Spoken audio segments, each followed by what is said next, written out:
Olá, queridos! Glória a Deus, sejam bem-vindos aqui ao Ponto de Fé. Bom dia! Toda sorte de bênçãos sobre a tua casa, sobre a tua família, sobre a tua vida, seja restaurado, abençoado, renovado, em nome do Senhor Jesus. E eu espero que você tenha uma experiência hoje. Eu creio que quando nós trazemos a presença de Deus, Ele vem quando a revelação, a palavra, ela é transmitida, coisas acontecem. Deus não é um Deus passivo, não é um Deus apenas de informação. Nós achamos que a informação é suficiente. Eu quero lhe dizer uma coisa, a informação não é suficiente. Você precisa receber aquela palavra como sua. Esse é o segredo da fé, não é aqui, é no Espírito, é dentro de você, porque aqui está limitado pelas avaliações, pela informação e pelo conhecimento, mas quando uma palavra, gente, quando a palavra entra em nós, o sobrenatural acontece na nossa vida natural. Pessoas autossuficientes querem entender só na mente. Pessoas de fé usam a mente, mas tem o fator X, que é o fator Deus. É um fator baseado na palavra. E eu estou falando sobre a bondade de Deus, porque nós temos sido inundados, imaginando um Deus com raiva, um Deus irado, um Deus com a espada na mão. Imagina você na sua casa, aí quando você chega lá, seu pai está com a espada, está com a pistola na mão. Na hora que você entra, ele dá um tiro. Você, opa, abaixa. Ô pai, sou eu. Ah! Nós temos, sabe, recebido um Deus que é limitado pela nossa incompetência, a nossa insuficiência. Mas não, Deus é um Deus bom. Ele só tem coisas boas. Quando Ele viu a nossa limitação, Ele deu o maior presente que o ser humano poderia receber, que é a pessoa de Jesus Cristo. Aleluia, glória a Deus, glória a Deus. Foi o presente dele para nós. Deus amou o mundo de tal maneira que quis dar um presente, que deu o seu Filho unigênito, para que todo que nele crê não pereça, mas tenha a vida eterna. Agora, engraçado, a gente acha que Deus é bom só na nossa conversão, mas eu quero dizer que Deus é bom, o Deus que te salvou no início, é o Senhor que está com você agora. E hoje eu quero falar que a bondade de Deus, ela molda todas as coisas. Romanos 8, 28 diz, e sabemos que todas as coisas cooperam para o bem daqueles que amam a Deus. Todas as coisas cooperam para o bem daqueles que amam a Deus. Romanos 8, 28, anote isso, para que você entenda o que é esse moldar. Porque a gente acha que Deus está limitado, é surpreendido por circunstâncias. Nesse tempo, as pessoas têm tentado fazer a vida voltar a ser o que era. Passamos por uma mudança que nós jamais imaginávamos em todo o planeta Terra. Nós vimos uma pandemia, nós vimos governos, países fechando, constituições sendo suspensas, direitos conquistados sendo suspensos.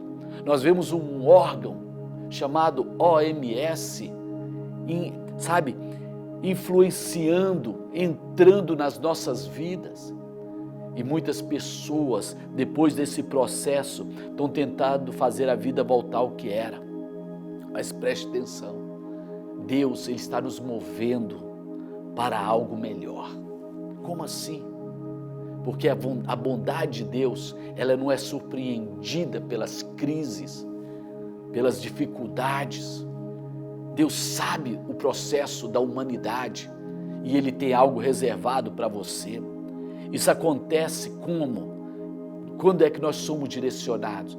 Quando nós entendemos Romanos 8, 28, que diz: todas as coisas cooperam para o bem daqueles que amam a Deus. Passamos um período de muitas coisas e muitas notícias ruins. Nós vemos crises. Quando você é bombardeado diariamente, você perde as perspectivas, os sonhos, a esperança. A gente vê uma plataforma chamada rede social, onde o mal, o cinismo, a polêmica, ela prevalece, o cancelamento. Hoje uma pessoa é um herói, amanhã já não é mais. E aí como nós vamos nos encaixar nesse momento da história? Pois é, todas as coisas cooperam para o bem daqueles que amam a Deus. Eu não vou me conformar, mas eu sei que eu vou me destacar nesse momento.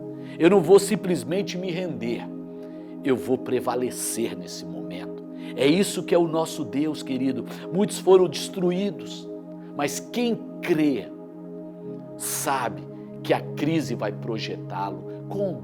É como a arca de Noé. Havia uma tempestade, havia um dilúvio, tudo sendo submerso pelas águas, menos um objeto, menos uma família. Essa família de Noé, ela estava protegida porque ela estava dentro de uma estrutura, não de juízo. Eles estavam vendo o juízo, mas Deus estava projetando. Se você ler esse texto de Gênesis, você vai ver que a arca ficava acima das águas. Ei, todas as coisas cooperam para o bem daqueles que amam a Deus. Deus não vai preservar o sistema. Esse sistema está fadado à destruição.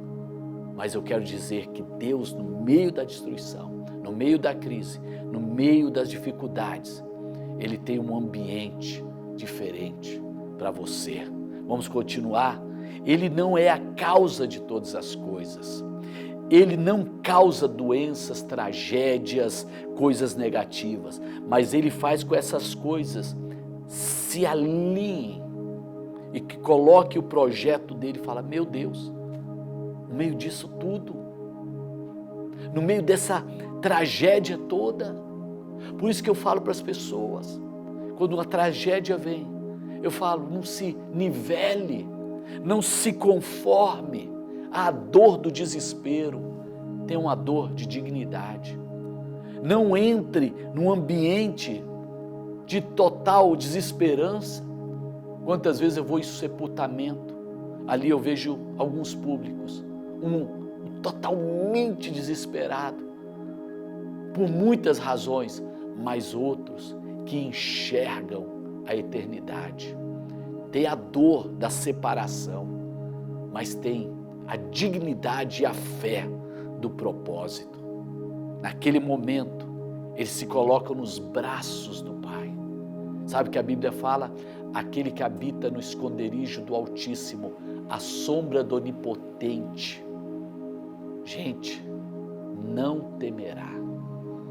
Entende? A Bíblia diz: ainda que eu ande pelo vale da sombra da morte, não é a morte que vai me engolfar. Eu estou moldado para poder passar aquela situação. Eu tenho que enxergar a bondade de Deus. Como assim? Deus sabe lidar tanto com o bem quanto com o mal. Ele pode tornar as coisas prejudiciais em algo benéfico. Como? Através da química da cruz. O que Ele fez? Ele faz que essas coisas negativas, adversas, resultem, todas as coisas cooperam para o bem. É Ele que está falando isso, gente. Ele não é apenas o autor da fé, mas Ele também é o finalizador e o consumador. O que eu quero falar com isso? Se Deus começou algo na sua vida, sua casa, seu chamado, seu ministério, sua vida, Ele vai terminar. Nessa hora, em vez de você se amoldar e reagir, reaja diferente, reaja adorando, reaja orando, reaja confiando, e você vai ver um milagre, Porque a bondade de Deus, ela nos molda em tudo. Ela nos faz superar em tudo. Essa é a palavra que eu tenho para a sua vida. Que Deus tem coisas boas para você. Que Deus te abençoe nesse dia. Que a boa mão do Senhor esteja sobre ti. E que você enxergue. Eu me lembrei agora de Agar. Agar, foi a mãe de Ismael. E em algum momento ela foi expulsa de casa. E ela foi no deserto. E ali não havia água. E ela colocou a criança a uns metros de distância. Falou, a criança vai morrer, porque chorava muito. Aí o anjo vem e fala, Agar, essa criança não vai morrer. Deus ouviu a oração dela. Olha só, Deus tinha um plano. Na hora da crise, Deus ouviu a oração de quem? Não foi de Agar, foi da criança. A criança chorava, aquele lá era, me dá uma provisão. E quando ela olha do lado, havia uma fonte. Ei, em nome de Jesus, há uma fonte de provisão neste momento para a sua vida. Amém? Que Deus te abençoe. Compartilhe essa mensagem. Mande para alguém que, sem dúvida nenhuma, precisa dessa palavra. Alguém que está numa crise. Declare Romanos 8, 28. Todas as coisas cooperam para o bem daqueles que amam a Deus e são chamados segundo o seu propósito. Amar a Deus é na hora da crise. Deixar a palavra no coração. A palavra que está no coração fluir dos lábios. Amém? Deus te abençoe. Até o próximo ponto de fé, em nome do Senhor Jesus. Amém.